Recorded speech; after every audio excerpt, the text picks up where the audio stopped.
I think actually most of I'm going to present here has been discussed before on how to identify the ECG and where is the lead was fixed to obtain the best results. So just a little bit of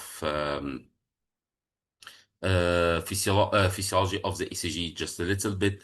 You know, the first part of the during the activation of the ventricle, it happens from the interventricular septum, from the left to the right, which give actually a small R wave in V1, and which we call it actually septal R in V1 and a septal Q in V6, because the septum is activated from the left to the right through the left anterior hemibranch of the left bundle branch.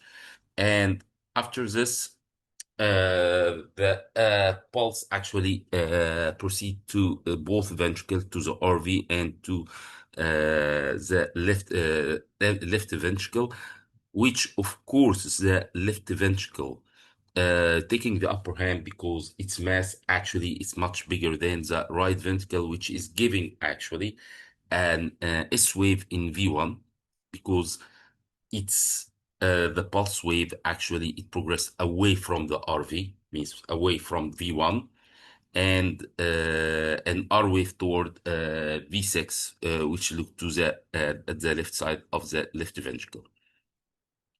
And the last part of the heart to be activated is the free wall of the right ventricle, which give also a V6 in and an S wave in V6, and again an uprising of the wavefront in V1. So actually, when we perform, as Dr. Fatima and Dr. John said, when we put the lead placement in the left bundle area pacing, actually we prefer to target to go as deep as possible in the interventricular septum to the left side, better to touching even the left bundle. So before we will need actually some consideration to during the implantation, because it's not going that we are not going actually to make reposition after reposition of this lead actually. So we will need the patient to be put on 12 lead ECG, preferably on the recording system of the EP system, recording system, so we will be able to make our measurements and also to have an EGM, a unipolar EGM, to see if we are touching the left bundle or not during the implantation procedure, because at the end of the day, actually after the implantation, if we don't have a desirable result, we are not going to redo the procedure. So it's imperative to have a 12 lead ECG connected to the recording system, not a 12 lead ECG, a normal 12 lead ECG where you can print it. No, because we need some measurements, and it's better to have a jumper cable actually connected to the EGM of the uh, of the recording system. So as Dr. Fatima and Dr. John actually showed us the fluoroscopy on how you are going to position the lead, you normally you do it in the very beginning in the RAO actually to target the area which is where you assume on the other side actually will be the left bundle area pacing, and normally you start pacing at this area. Normally like this, you are pacing on the right side of the interventricular septum and the V1 here. You remember in physiological pacing, it's there is an septal R wave in V1, but this because you are pacing on the right side, it gives you an M-shaped. Actually, its predominant negative is completely negative complex with an M-shaped, and also is very important to record that the inferior leads, especially lead one, is completely positive. In lead three, it will be a big R and small S, predominantly positive with AVR, which is negative, and AVL positive. Normally, when you are pacing and you have this ECG criteria, normally this will be a desirable area actually to at this time to insert your lead actually and rotate it to go to the other side of the interventricular septum. As Dr. John showed us actually, how to know in the very beginning when you start to rotate your lead and start the perforation, you are perforating on the right side. So look again to V1. This is your main target to know that you are perforating the interventricular septum. It will start with an PVC, comes from the irritation of the rotation of the lead and the perforation. It starts with a Q pattern in V1. You are on the right side of the interventricular septum.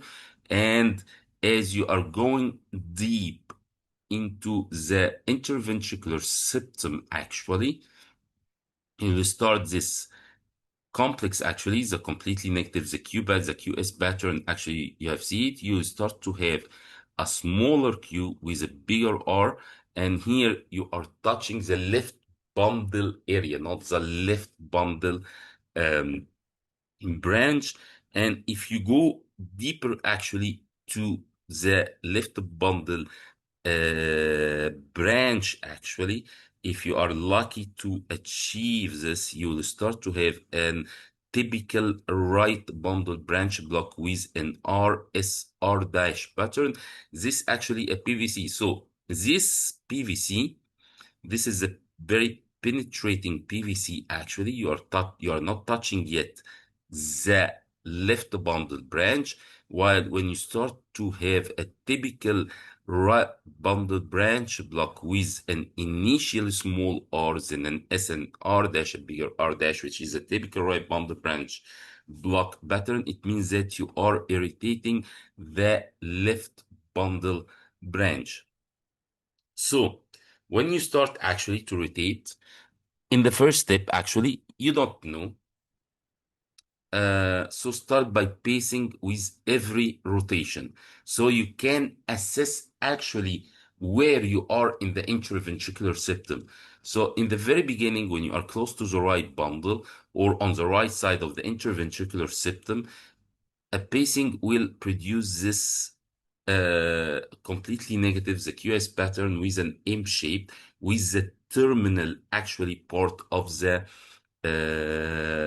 complex actually bigger than the initial part. As you are progressing deeper in the septum and you are here in the mid septum, actually the terminal part tend when you pace the terminal part tend to decrease in amplitude with the initial part actually becoming bigger. Again, when you are touching the left bundle area, now you are on the left side of the interventricular septum, close to the left bundle branch. Actually, now the terminal part will become positive and it will give you an atypical bundle branch, right bundle branch block. And it means that you are in a non-specific area, non-selective area of the left side of the left bundle of the interventricular septum. As you see, this is an ECG actually showing you how we progress. So it starts with an M-shaped in V1. As more as you are progression, the terminal negative part of the V1 actually decrease in amplitude, disappearing, and then you start to have a QR pattern and a typical right bundle branch block. It means that you are reaching now the left bundle branch area. Again, in order not to perforate when I'm going to stop, maybe there is much better place where you can achieve a typical right bundle branch block. But again, if you have the tendency or you are tempted actually to progress more in the septum, again, do it, but you have to watch to the current of injury. Ni parefu mno, yaani kwanza Malamba toka Mambezi mwisho mpaka mpaka Uh, كمل دكتور سعيد. I Actually, I was mutated now. other please Yeah. continue.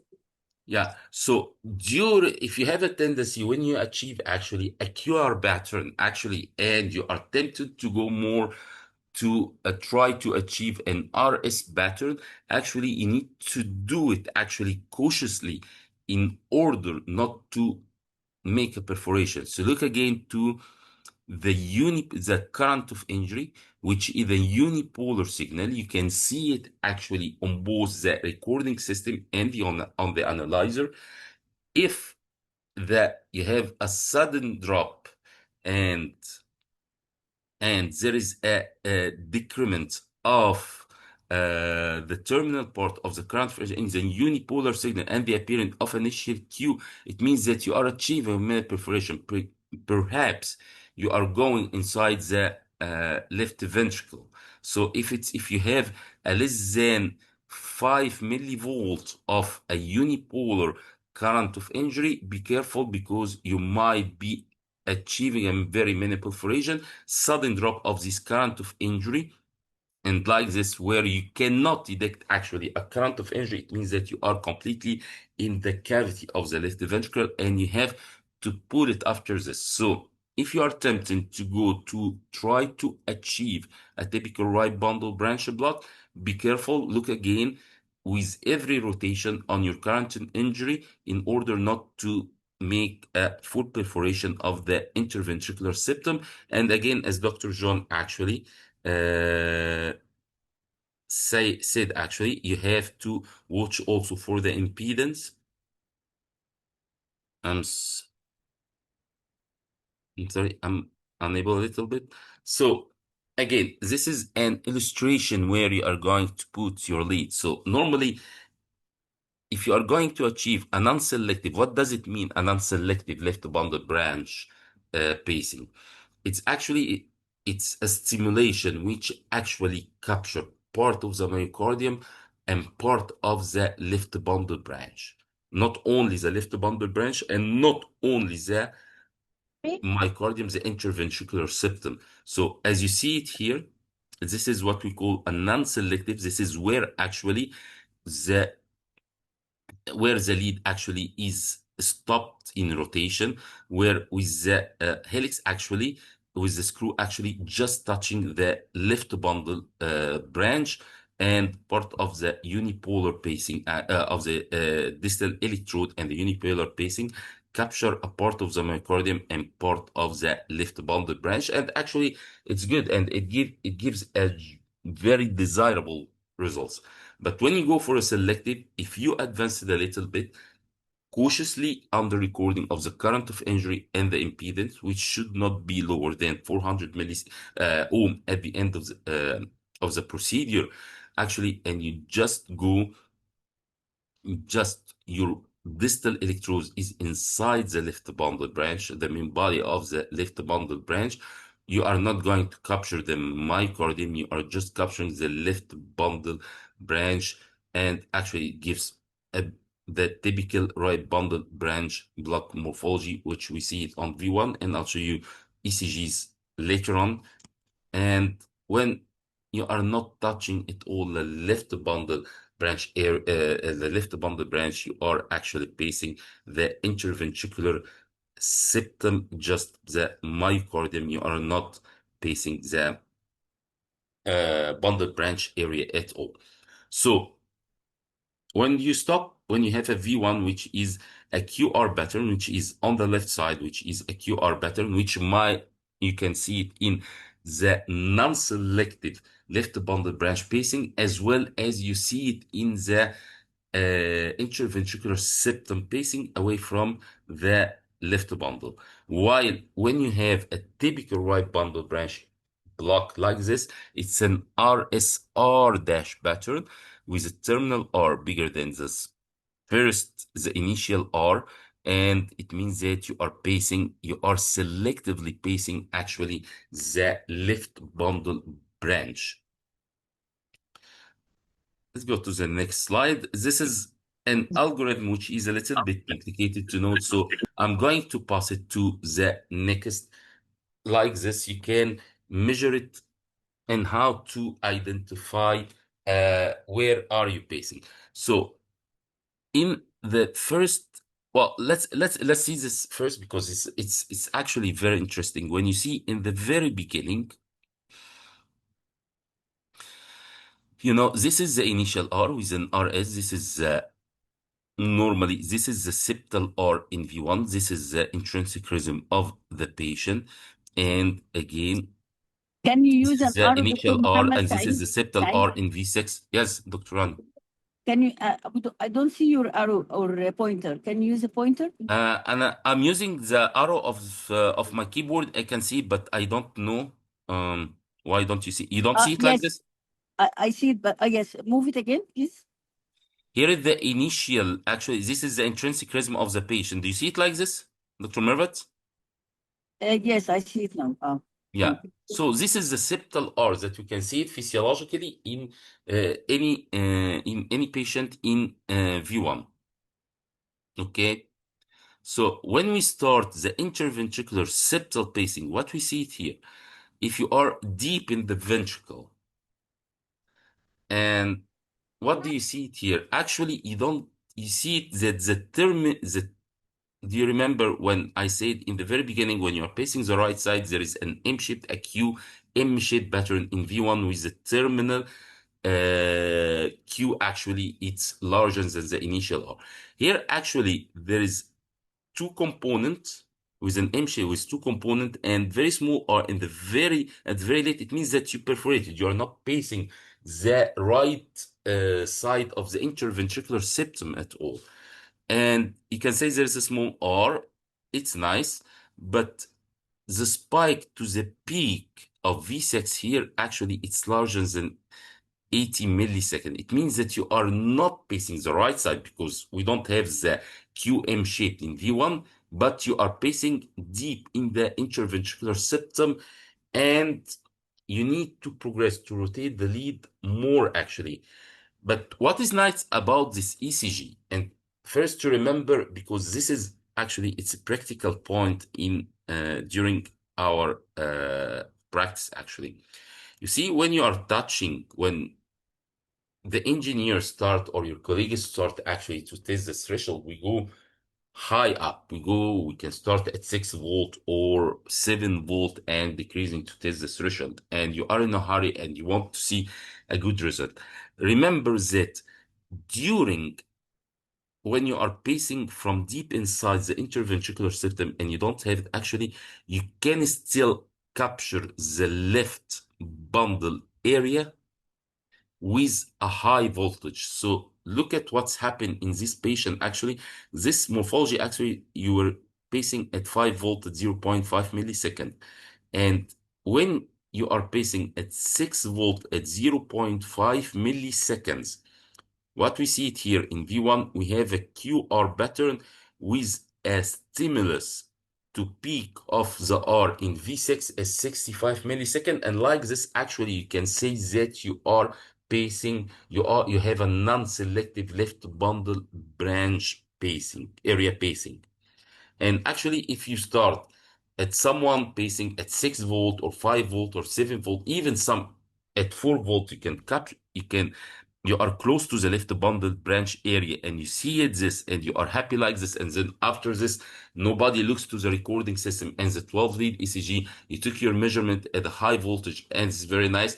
And then after this, you test the threshold, you are at 1 volt. It's nice, actually. So you make the slitting, you fix the leads, and you terminate the procedure after putting everything in place. And at the end, when you go and put actually the patient on the amplitude of 3.5 or 2 or whatever, and you will see that you are not pacing at all the left bundle branch area. And you will be astonished, because when you are in the procedure, you just miss that. Maybe you are not in the area, but the high voltage, when you were testing the threshold, actually it captured the left bundle branch area. So if you are going to make your measurement, and you have to make your measurement, measure it at the lowest threshold. Don't don't do the measurement at the highest pacing threshold when you are testing. Don't it might be very tricky. You might actually get deceived by this. So after this, again, if you want to know if you are, where is your lead? It's in the non-selective area or a selective area. You can start pacing and then decrease the threshold. Normally in the selective and some selective left bundle branch pacing, the stimulus to peak of the R wave in V6, it will always be less than 80 milliseconds. Actually, you cannot know if you are selective or non-selective. Actually, the best method to know is to look at V1. If you have an RS pattern like here, I don't know if you see my arrow here, you know, this is, you are selective. But you have, if you have an atypical right bundled branch block, it means that you are non-selective. Okay, it can occur at any voltage of pacing. Actually, when you see in this patient, actually with a low threshold of 1 volt at 0.5 millisecond, you're only capturing the left bundled branch. It means while when you increase actually the voltage, actually you lose actually the selective and you become a non-selective left bundled branch pacing. It means that you are somewhere touching the left bundle actually, and you can see it also on your EGM when you can see actually in this spike in unipolar, actually this is the left bundle branch. So it means that when you increase the amplitude here, you capture also a part of the myocardium. You are not too deep in the left bundled branch, you are just touching it. And this, it occurs actually from a selective to non-selective, and it can go actually on both ways, where if you are outside the left bundled branch actually and you are in the myocardium just close to it, it can go on the other side actually, where you can have a non-selective left bundled branch pacing at lower threshold, but at a higher threshold you can achieve actually a selective left bundled branch pacing. Another example where on the side actually you can see it also that you have a QR in V1. It means that you are deep in the septum, more on the left side actually. But if you have a stimulus to the peak of the R wave, and you should do it this on the recording system, you cannot achieve this on just simple lead ECG, and that's why actually this procedure, it has to be done in an EP lab actually, where you have a recording system in it. So this patient, despite that you have a QR pattern and a typical right bundled branch block in V1, you are not non-selective pacing here, actually, because the spike to the peak of V6, you are actually deep away from, you are close to the left side of the septum, but you are pacing the myocardium, you are not pacing the left bundled branch area. Here, this patient, when you increase the threshold, again, you have the atypical right bundled branch area. This is a non-selective, and with a spike to the in V6, a spike, a stimulus to the peak of the R wave, which decreased to 80 milliseconds. Again, you went from a septal pacing, left ventricular septal pacing, to left bundle branch area pacing, actually with a higher threshold. This lead, you cannot accept this lead in this position. You have to go more. You need to penetrate more, again, guided by your current of injury and the impedance. In this case, also, here you have an RS pattern, which is a typical right bundle branch block with a spike, with a stimulus to peak of the QRS in V6, which is an 80 millisecond, with typical right bundle branch block. This is a selective left bundle branch pacing. This is selective. This is the best desirable. This is very desirable results. Also, again, with increasing the threshold, it can go both ways. The stimulus to peak of the QR of the R wave in V6 is 80 millisecond. Remember this value actually when you are selective and non-selective, it doesn't change anything. It is actually you lose here actually the initial R, and V1 become a typical right bundle branch block. And again, it means that you are non-selective.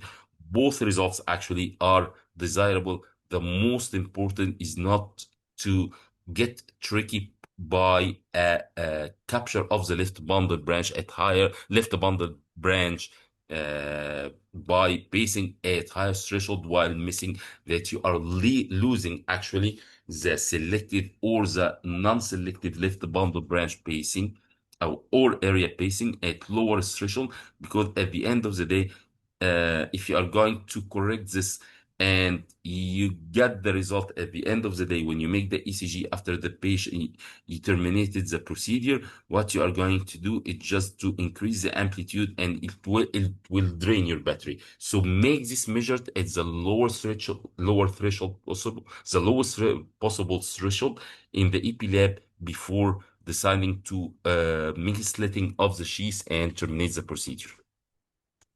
Thank you. Thank you very much, Okay. Dr. Mohammed Saeed. I would like to ask you a question about the selective and non-selective left bundle branch area pacing. As we see in the last slide, which is still projected here, in V1, it's a like small R, Q, and big R. This is This is a selective. typical right bundle branch block.